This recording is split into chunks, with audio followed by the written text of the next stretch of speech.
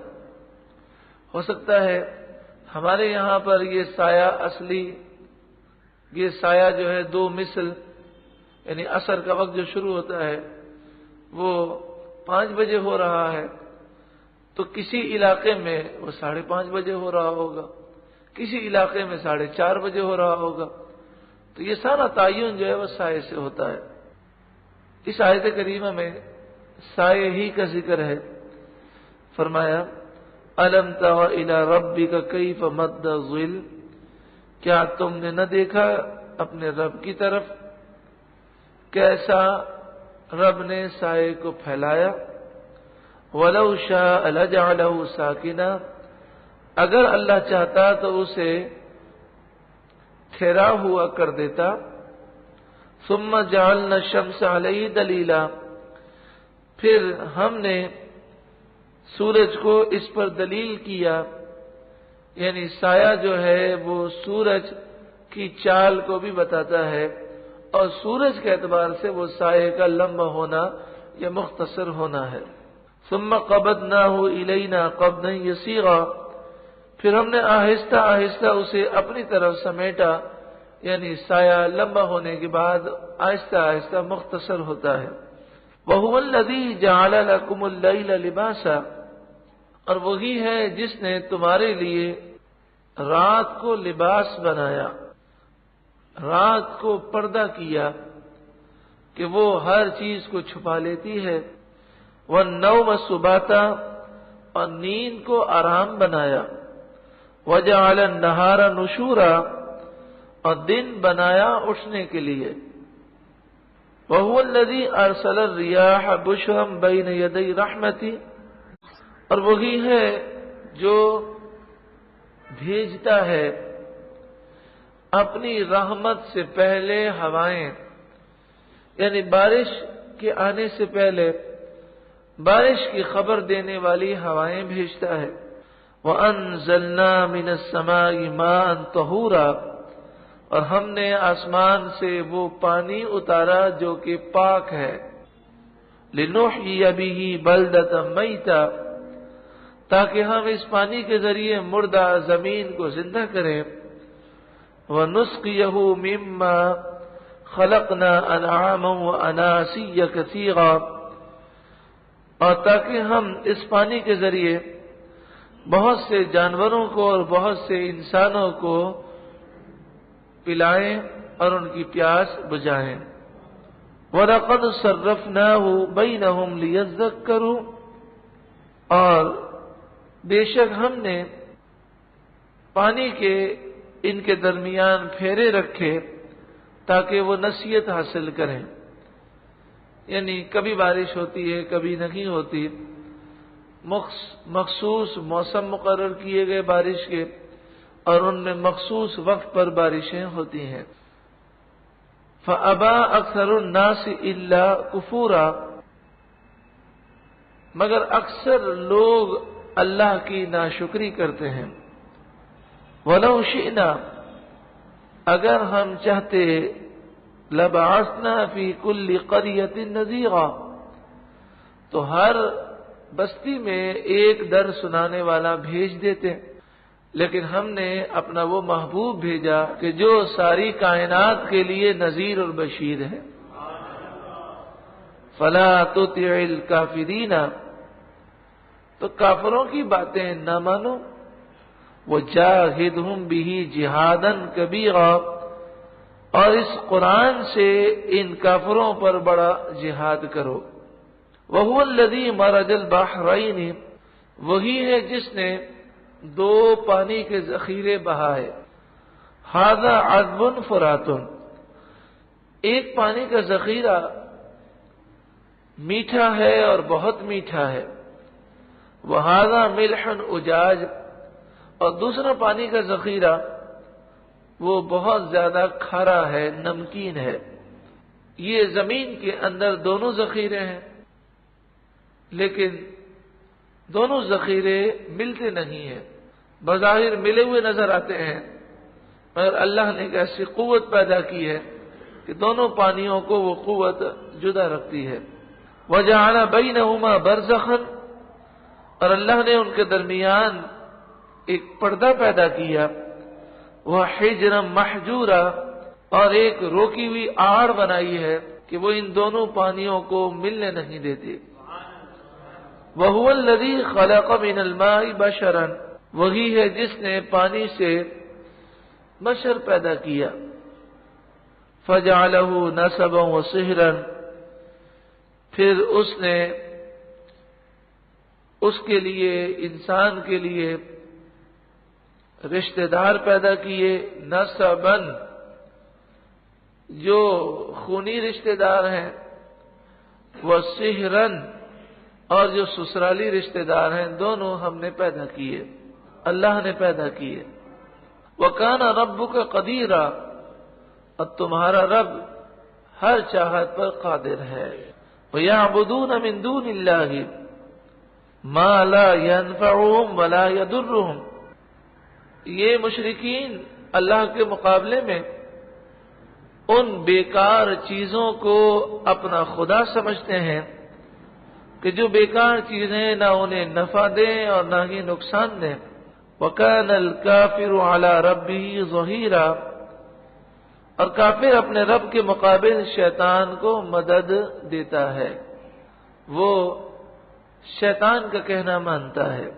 وَمَا أَرْسَلْنَاكَ إِلَّا مُبَشِّرًا وَنَذِيرًا، اور ہم نے آپ کو خوشخبری دینے والا اور ڈر سنانے والا بنا کر بھیجا۔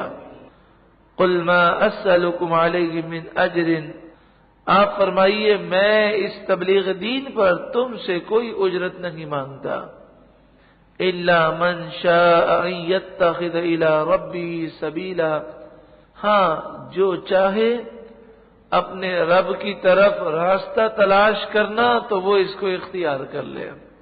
میں اجرت نہیں مانگتا، بس تمہیں یہ کہتا ہوں کہ تم میرا دامن تھام لو، میں تمہیں رب کے دربار میں پہنچا دوں گا۔ وَتَوَكَّلْ عَلَى الْحَيِّ الَّذِي لَا يَمُوتُ، اور تم بھروسہ کرو اس حی رب پر کہ جسے کبھی موت نہیں آئے گی۔ وَسَبِّحْ بِحَمْدِهِ، اور اس کی تعریف کرتے ہوئے اس کی پاکی بیان کرو۔ وَكَفَى بِهِ بِذُنُوبِ عِبَادِهِ خَبِيرًا، اللہ اپنے بندوں کے گناہوں سے باخبر ہے۔ باخبر وہی کافی ہے، اپنے بندوں کے گناہوں پر خبردار۔ الذی خلق السماوات والارض، وہی ہے جس نے آسمان و زمین کو پیدا کیا۔ وما بینہما فی ستۃ ایام، اور جو کچھ ان کے درمیان ہے انہیں 6 دنوں میں پیدا کیا۔ ثم استوى علی العرش، پھر عرش پر استوا فرمایا جیسا کہ اس کی شان کے لائق ہے۔ یہ آیات متشابہات میں سے ہے۔ الرحمن فاسأل به خبیرا، وہ بہت بہت بہت زیادہ ہے تو کسی جاننے والے سے اس کی تعریف پوچھو۔ آیت سجدہ ہے، جیسا کہ پہلے بھی آپ سن چکے ہیں کہ کسی کو ٹیک لگائے ہوئے نیند کا جھونکا آ جائے تو اس سے وضو ٹوٹ جاتا ہے، اور سجدہ تلاوت ادا کرنے کے لیے باوضو ہونا ضروری ہے۔ لیکن اگر ٹیک نہ لگائی ہو، بغیر ٹیک لگائے بیٹھے بیٹھے اونگتا رہے یا جھومتا رہے تو اس سے وضو ٹوٹتا نہیں ہے، لیکن ٹیک لگا کر اگر نیند کا ایک بھی جھونکا آ جائے تو اس سے وضو ٹوٹ جائے گا۔ اور سجدہ تلاوت ادا کرنے کے لیے وضو ہونا ضروری ہے۔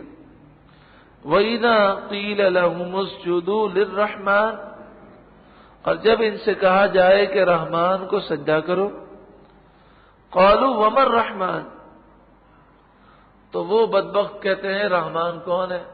أَنَسْجُدُ لِمَا تَأْمُرُونَ، وہ کہتے ہیں کیا ہم سجدہ کریں اسے جس کو تم حکم دو؟ کیا ہم سجدہ کر لیں جسے تم کہو؟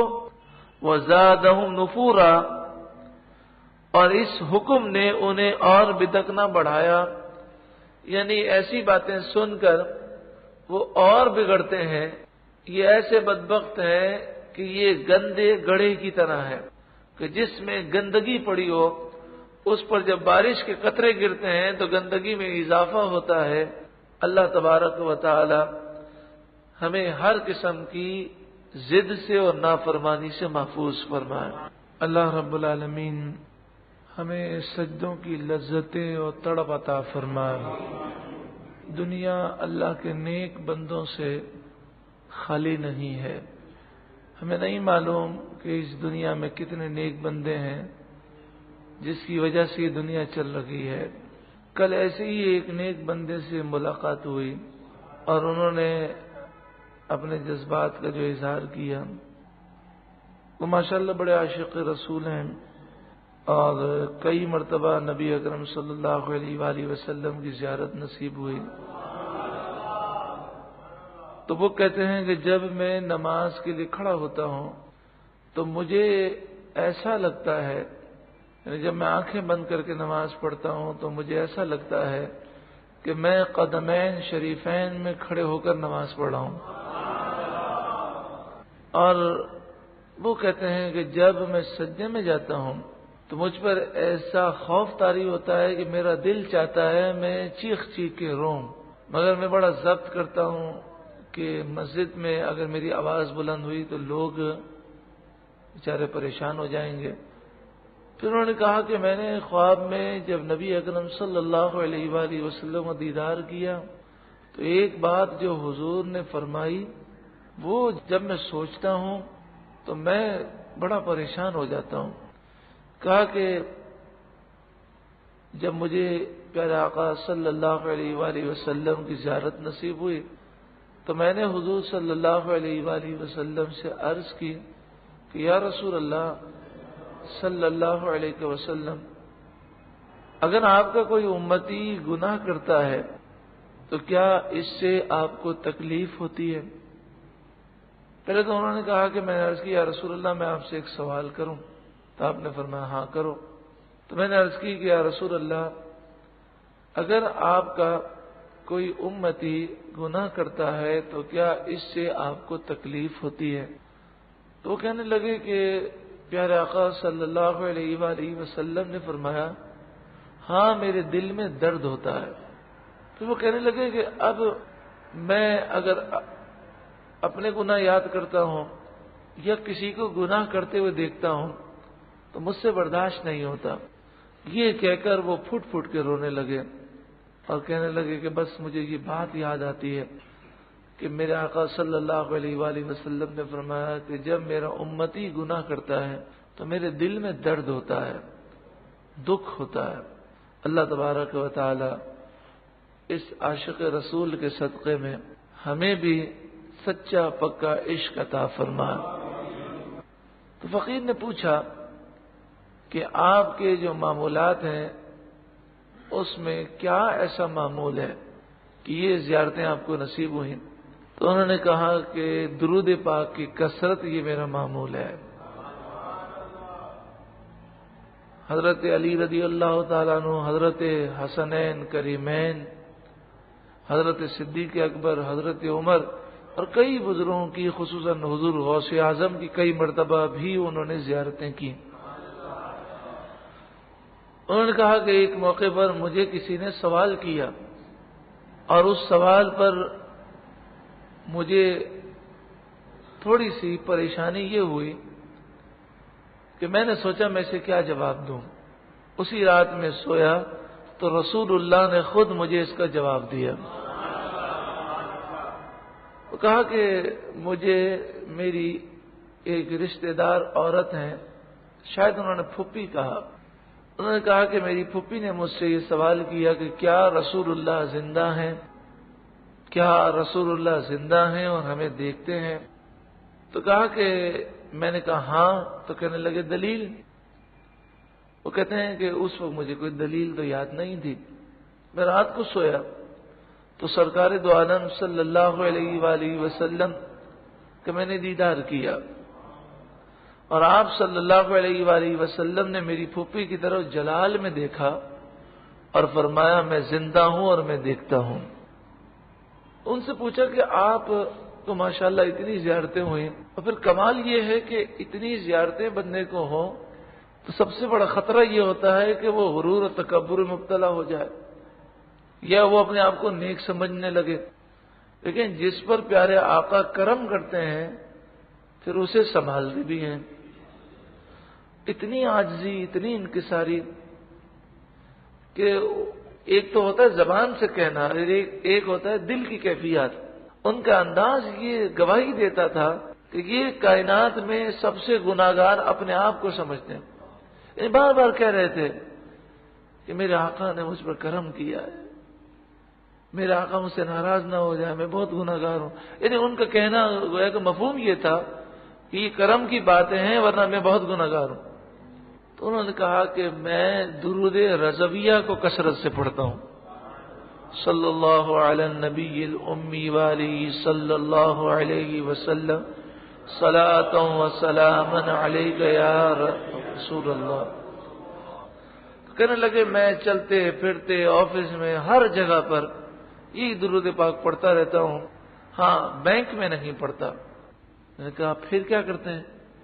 کہنے لگے کہ میں بینک میں جس طرح استنجا خانے میں حکم ہے نا کہ استنجا میں جائیں تو الٹا قدم پہلے رکھیں اور نکلتے وقت سیدھا رکھیں، تو میں بینک میں جاتا ہوں تو سیدھا قدم نہیں رکھتا، الٹا قدم رکھتا ہوں اور استغفر اللہ استغفر اللہ استغفر اللہ پڑھتے پڑھتے جاتا ہوں، اور جب بینک سے باہر نکلتا ہوں تو اللہ کا شکر ادا کرتا ہوں، الحمدللہ کہتا ہوں۔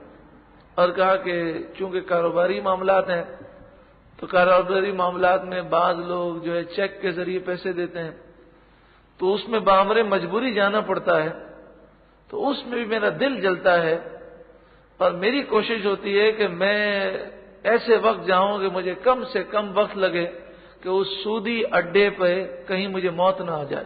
تو جنہیں رسول اللہ کا عشق نصیب ہوتا ہے انہیں یقیناً گناہوں سے بڑی شدید نفرت ہوتی ہے۔ پھر دعا کریں اللہ تعالیٰ ان کے صدقے میں ہمیں بھی عاشق رسول بنا دے۔